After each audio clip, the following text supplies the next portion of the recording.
Lu Sheng finds a silver-gray disk and activates it, revealing an AI holographic assistant named Lan Guang from Tianheng Technology.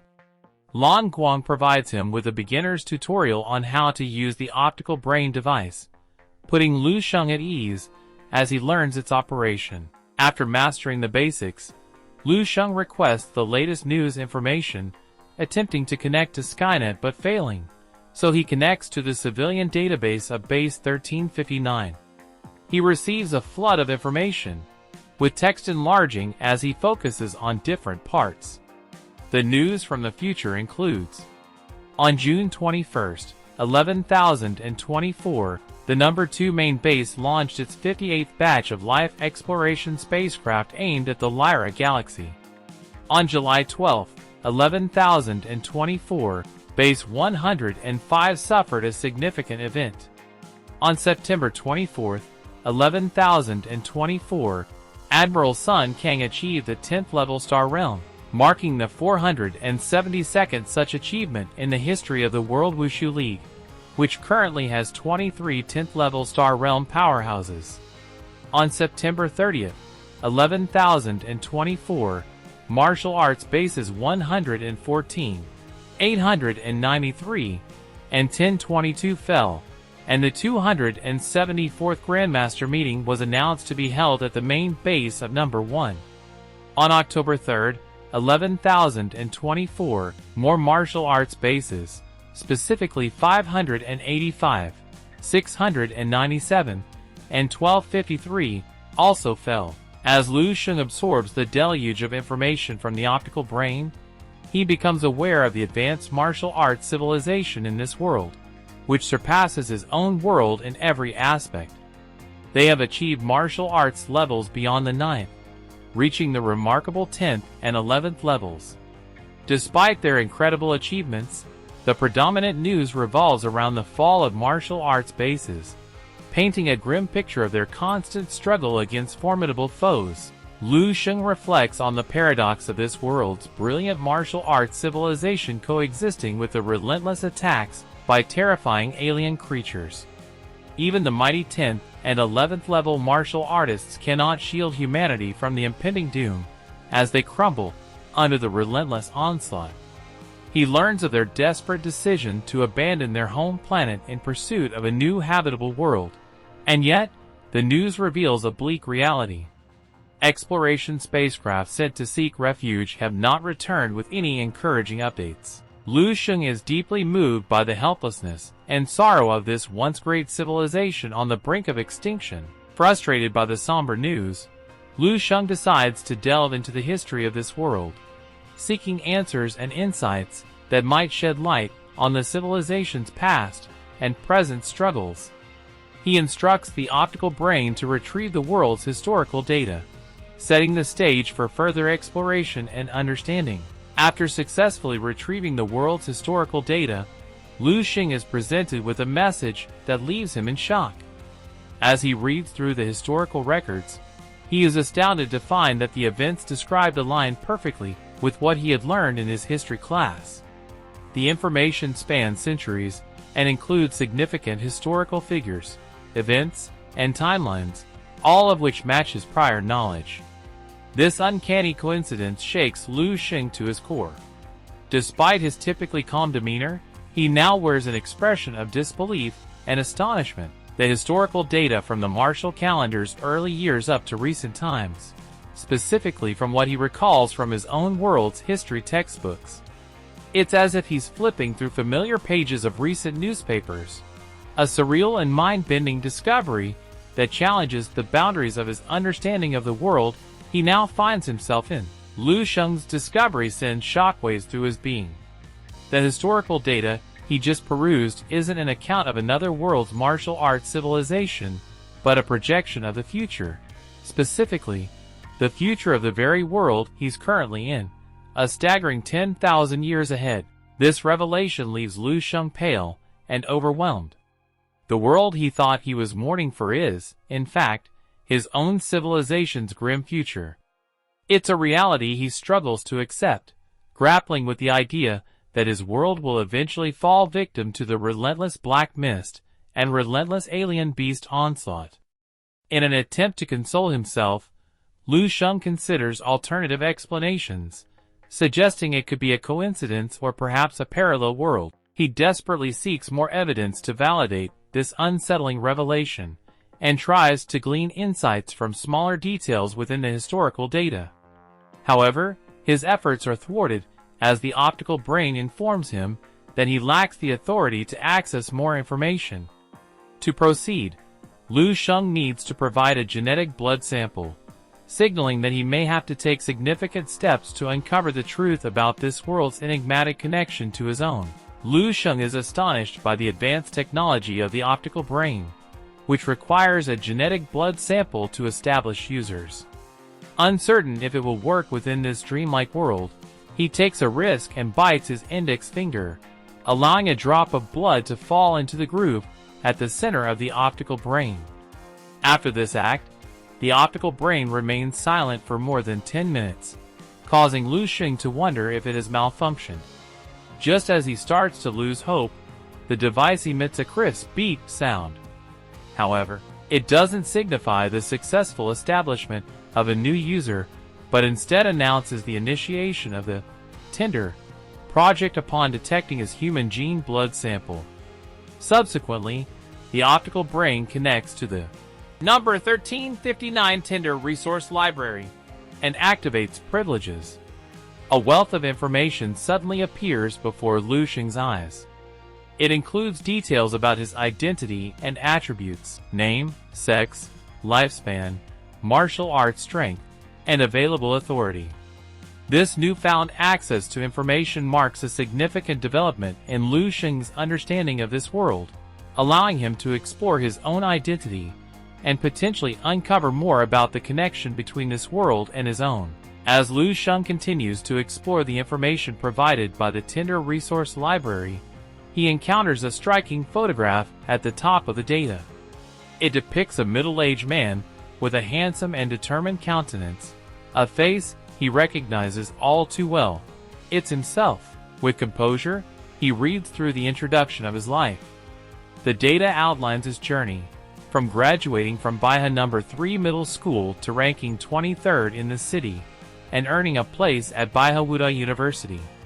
After 3 years of university, he graduates and joins the military region, eventually serving in the Tian'an military region.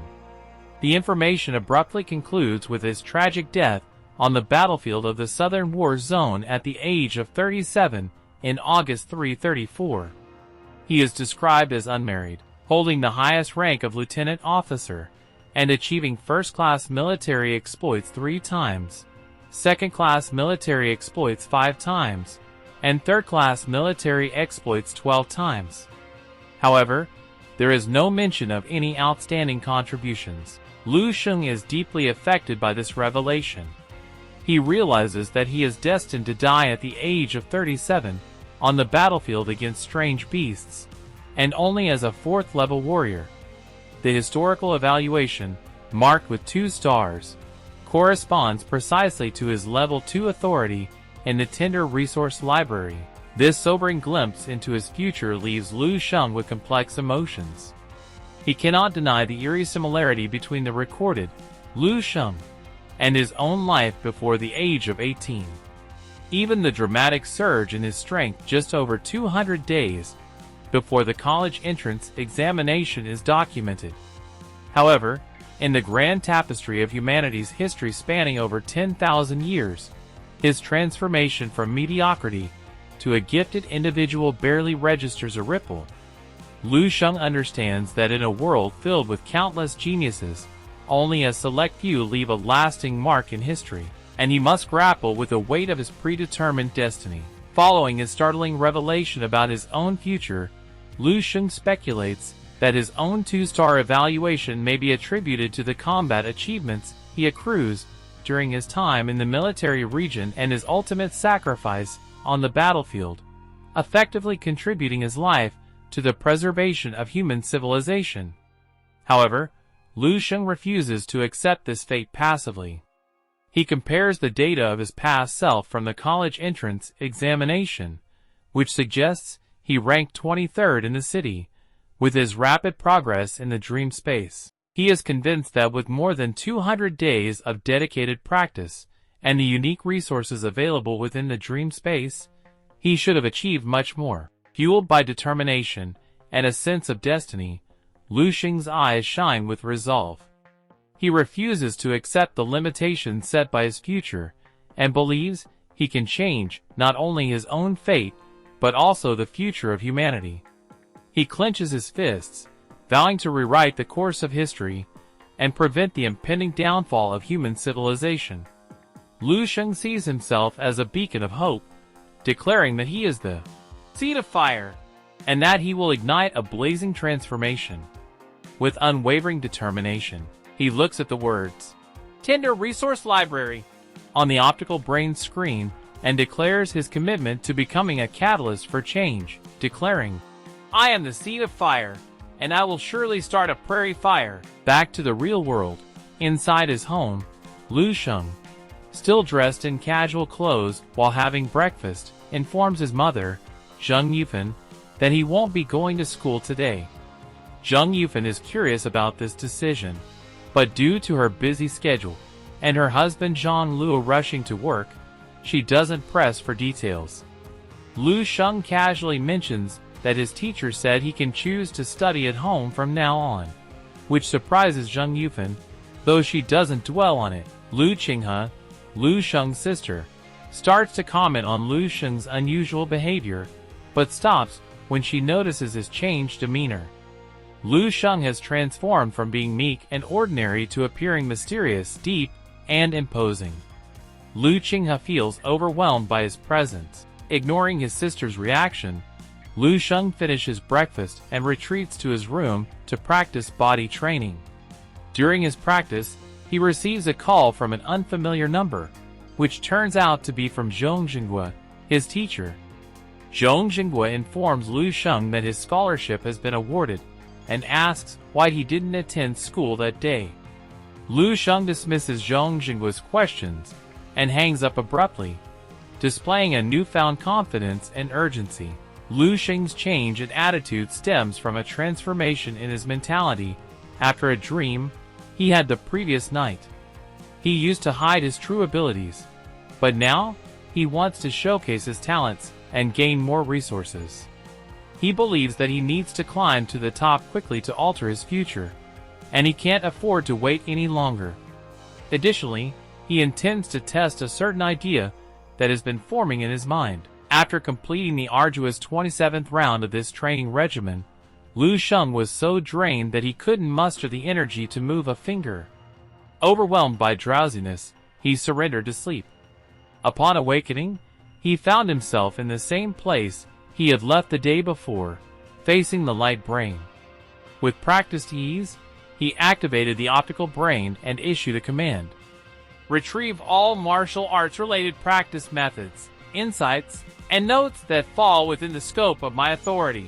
The optical brain complied, and an enormous volume of information flooded his field of vision.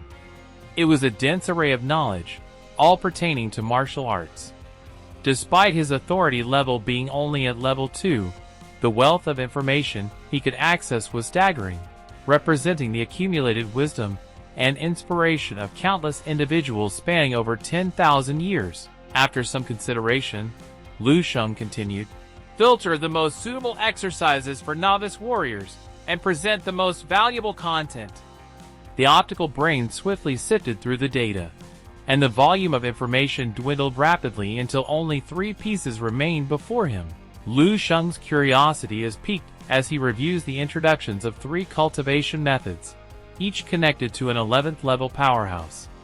Stellar Body Forging Technique. Introduction. This technique, created by Wang He, an 11th level powerhouse of the Wuming League, is included in the tender plan. Natural Breathing Method.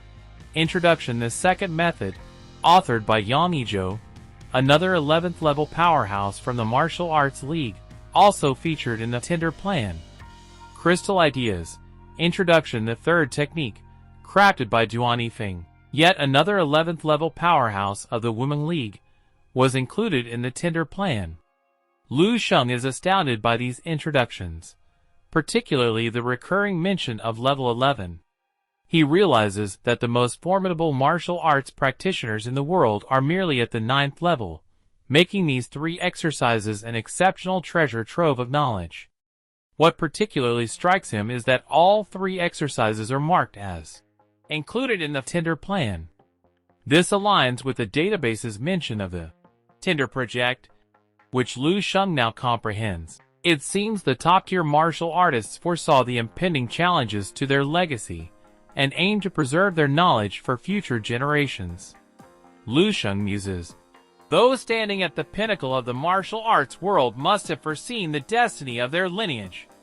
Powerless to change it, they've chosen to pass on the essence of their wisdom, hoping that successors can keep their legacy alive." However, Lu Sheng points out the irony that the torch is not passed to their descendants, but rather their predecessors. Eager to begin, Lu Sheng starts with stellar body refining technique, envisions the human body as a microcosm of the universe. With deep practice, the practitioner's body reaches an astonishing density, resulting in unimaginable defense and strength. The blood runs like a blazing star, exuding a majestic galaxy-like aura. Immersed in the ecstasy of practice, Lu Sheng feels as though his soul is transcending his physical form. The combined effect of the stellar body refining technique far surpasses the basic body training techniques he'd practiced before. Next, the natural breathing method complements any martial arts practice, accelerating progress significantly. Moreover, it allows warriors to attain harmony with nature, a crucial benefit for advancing their martial arts skills. Lastly, the crystal view thought presents a wondrous and mysterious concept. Its initial step involves the practitioner visualizing a human form within their mind, a form entirely composed of crystal. At the outset, this crystal figure is riddled with impurities, which are gradually eliminated through controlled breathing until the figure becomes immaculate. While Lu Sheng may not fully grasp the ideas and effects behind crystal view thought, he recognizes the critical importance of spiritual will in martial arts practice. A warrior possessing unwavering determination and devoid of distracting thoughts will surpass those with weaker willpower and worldly desires, both in combat prowess and training speed. This understanding explains the presence of many ascetics in the martial arts world. However, despite the miraculous potential of crystal view thought, it proves to be a challenging practice. Even with the assistance of the optical brain, which generates a 3-dimensional crystal human figure before Lu Sheng, he struggles to construct the same image within his own mind. He realizes that this skill will require gradual development and practice in the future. Upon waking from his dream, Lu Sheng was immediately assaulted by a noxious odor. He quickly sat up and realized that his entire body was coated in a thick layer of black, glistening sludge, the source of the unpleasant stench. Lu Sheng deduced that this mess was a consequence of practicing the stellar body refining technique and the natural breathing method in the dream space. Although he had only practiced them virtually, some of their effects had seemingly transcended the dream and manifested in reality. Lu Sheng came to a sudden realization that his cultivation was advancing at an astonishing pace.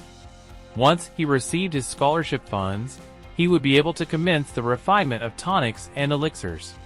The prospect of this left Lu Sheng exhilarated, for the priceless elixir recipes from a millennia ahead had the potential to greatly enhance his abilities and revolutionize in the entire world. Upon returning to school, Lu Sheng crossed paths with Zhong Jinghua, who handed him a bank card. He instructed Lu Sheng to come to school at least once a week. As he observed Lu Sheng's departure, Zhong Jinghua experienced an inexplicable sensation in his heart, an unusual feeling that defied easy explanation. Having exited Zhong Jinghua's office, Lu Sheng felt a newfound sense of relief. He knew he finally had some money to work with, even if he couldn't use it directly to buy supplements, as that would be wasteful. Instead, he decided to purchase the necessary materials and prepare the supplements himself. Lu Sheng had already retrieved several tonic prescriptions from the Tinder resource library, but he understood that not all of them would be suitable for him in his current circumstances. To determine which ones were the most fitting, he needed to consider various factors, with money being the primary consideration at this stage. By evaluating the cost-effectiveness, he hoped to identify the most suitable option. Before long, he settled on 2 tonics: muscle and blood strengthening decoction, and marrow nourishing pills. Lu Sheng realized that regardless of how straightforward the preparation of the medicinal concoction might seem, it necessitated the use of professional utensils. Even minor variations in heat or dosage could significantly impact the effectiveness of the tonic. The idea of purchasing his own set of equipment was financially unrealistic, given his limited resources. Instead, he contemplated the possibility of renting such equipment from someone else. This would be the most practical solution, though it still posed challenges. After several failed attempts to rent a compounding room, Lu Sheng was met with resistance at every pharmacy and pharmaceutical company he visited. The pharmacist he had approached recently had rejected his request outright, causing his mood to darken. He left the establishment swiftly, realizing that securing such a room for his needs seemed increasingly unrealistic. As he stepped out of the pharmacy, Lu Sheng couldn't help but sigh softly. A sense of helplessness etched across his face. However, he had managed to acquire all the necessary medicinal materials for the muscle and blood strengthening decoction, and he had even purchased a few extra items beyond his initial expectations. His card, given by Zhong Zhenghua, held not 30,000 but a substantial 80,000, implying that an extra 50,000 had likely been privately sponsored by Zhong Zhenghua. Having encountered numerous setbacks in his quest to rent a compounding room, Lu Sheng had visited 7 different pharmaceutical companies and pharmacies in succession, all to no avail. He was contemplating buying basic equipment online to attempt the process himself if the next pharmacy also refused. As he wandered around, he found a pharmacy in a remote place. The pharmacy's name was uncommon in Baihe City. Inside, the pharmacy was relatively small, with cabinets displaying various medicines. A young man in a white coat lounged at the counter, engrossed in his mobile phone. Upon hearing Lu Sheng enter, the young man lazily glanced up, then promptly returned his attention to his phone. "If you want to buy something, feel free to look around and bring it to me when you're ready to pay," he casually remarked, adding a somewhat unusual warning: "Don't even think about stealing. There are surveillance cameras in the store, and the footage is crystal clear." With that, the young man went back to focusing on his phone. Lu Sheng observed this with a flicker of curiosity. Unlike other pharmacies he'd visited, where the staff would at least make a token effort to engage with customers, the employee here seemed uninterested in doing business. His indifference raised questions about the store's financial health. However, whether the store was thriving or struggling didn't directly concern Lu Sheng, who shifted his attention to his goal. Lu Sheng's bold approach to the young man in the pharmacy had effectively secured him access to the pharmacy's medicine dispensing room. After a quick negotiation, he agreed to pay $200 per hour for the room, with a maximum usage limit of 3 hours. With the rental settled, Lu Sheng handed over the money and received the key to the room.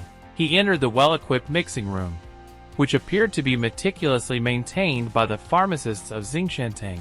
Impressed with the cleanliness and orderliness of the utensils, Lu Sheng wasted no time and donned a white pharmacist uniform and mask. He proceeded to process the medicinal materials according to the instructions for the muscle and blood strengthening decoction prescription. This step was crucial, as it required meticulous care and precision. However, Lu Sheng found that the preparation of the decoction was not overly complex, resembling a standard chemical experiment with some additional steps. As the medicinal soup boiled and cooled in a flask, Lu Sheng watched in anticipation. Despite his satisfaction with the process, he knew that the true test of success would be the decoction's effectiveness, which could only be determined with time and experience.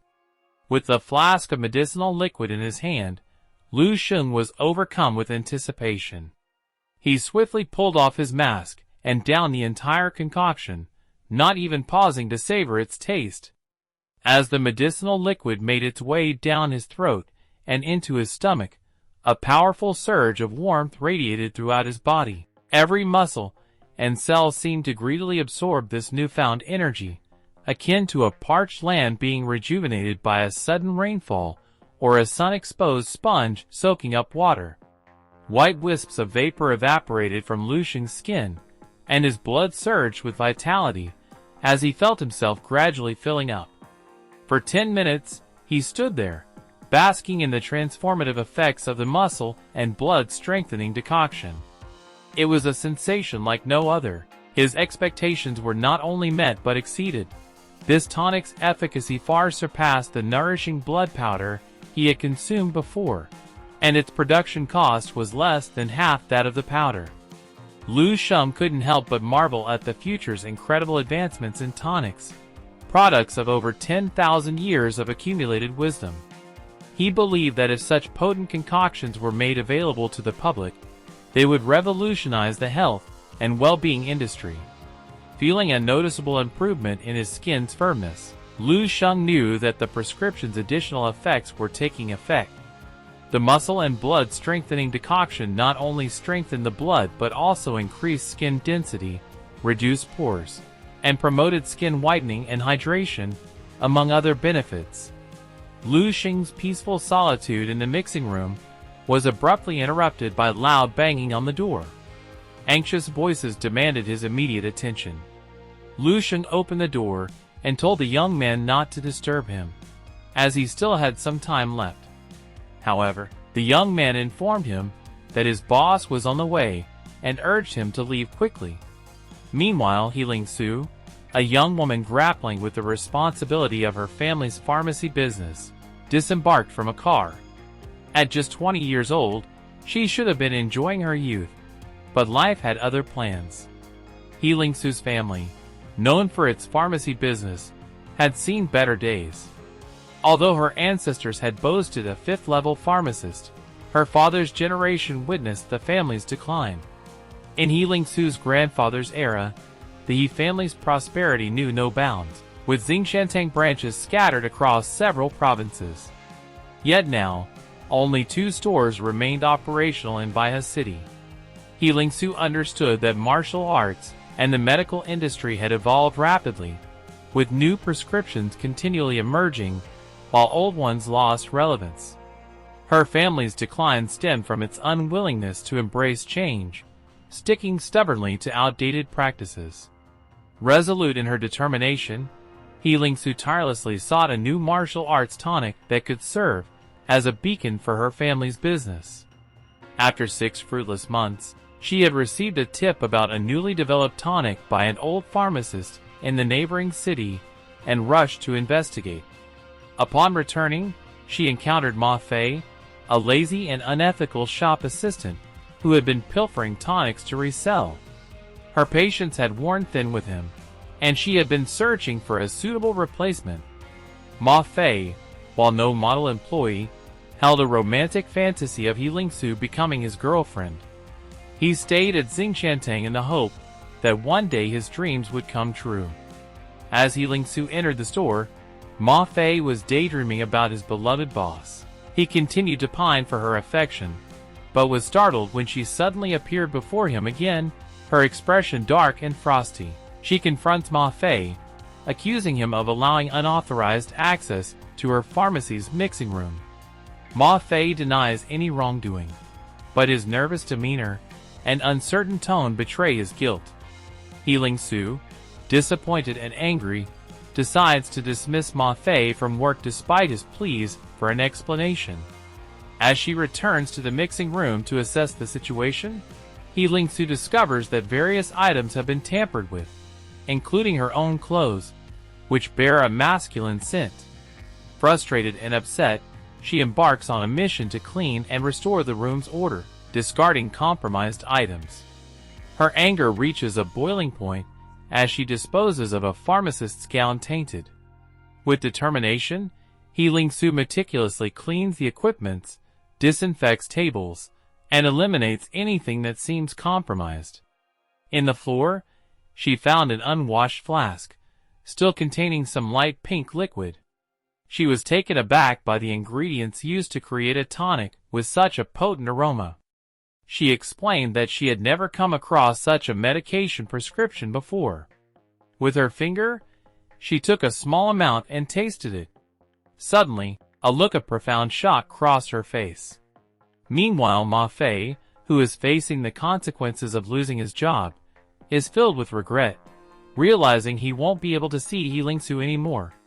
However, a surprising turn of events occurs when Healing Su suddenly appears and rushes toward Ma Fei with tension and anxiety. To Ma Fei's astonishment, his fantasy seems to come true as Healing Su urgently asks him about someone he brought into the mixing room.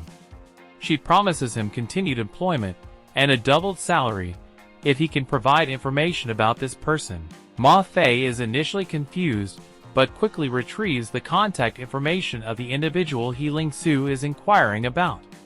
Healing Su is eager to meet this person because of a remarkable pharmacological analysis she conducted, revealing that the liquid medicine brought into the room has extraordinary properties, including superior blood-nourishing effects, whitening, and muscle building. It's a new, marketable drug with potential business opportunities that could save her family's business. Lu Sheng is in a small room, where he is generating an intense white vapor. This vapor fills the room, creating a sauna-like atmosphere. Lu Sheng is the source of this phenomenon, as every pore on his body emits substantial heat, making him feel like a boiling kettle. Within the misty vapor, the muscles on his body can be observed moving slowly and rhythmically, appearing to breathe and grow. As the vapor gradually dissipates, Lu Sheng opens his eyes, reflecting on the stellar body refining technique and the natural breathing method.